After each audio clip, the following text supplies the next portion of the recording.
மாநாடு புள்ள கலக்கிட்டாரு. நினைச்சீங்களா? நான் நினைக்கவே இல்லை இப்படி பேசுவார்னு முதல்ல நினைக்கல. அரண்டு போய் நான் மிரண்டு அந்த வேகத்தை நான் அன்னைக்கு தான் பார்த்தேன். நான் சினிமாவில் நடிப்பார் ஓகே, பட் ஸ்டேஜ்ல இப்படி பேசி அப்படியே மிரண்டு போய் நான் முதல்ல அப்படியே பார்த்துட்டே இருந்தேன்.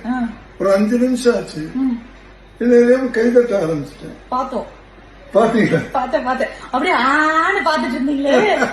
பட் நிஜமா யாருமே எதிர்பார்க்கலாம். அவர் அப்படியே ஒரு போல்டு ஸ்பீச் அண்ட் ஸ்பாட் ஆன்ல நிறைய விஷயம் பேசினாரு.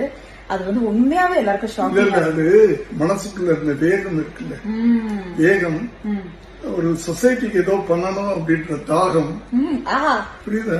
இது அத்தனை சேர்ந்து அவர் பேச வச்சதுன்றான் என்னுடைய உங்களோட கருத்து. ஆனா நான் சொல்லட்டுமா, அப்படி கிடையாது. யாரோட மகன், இன்னாரோட மகன் இல்லையா?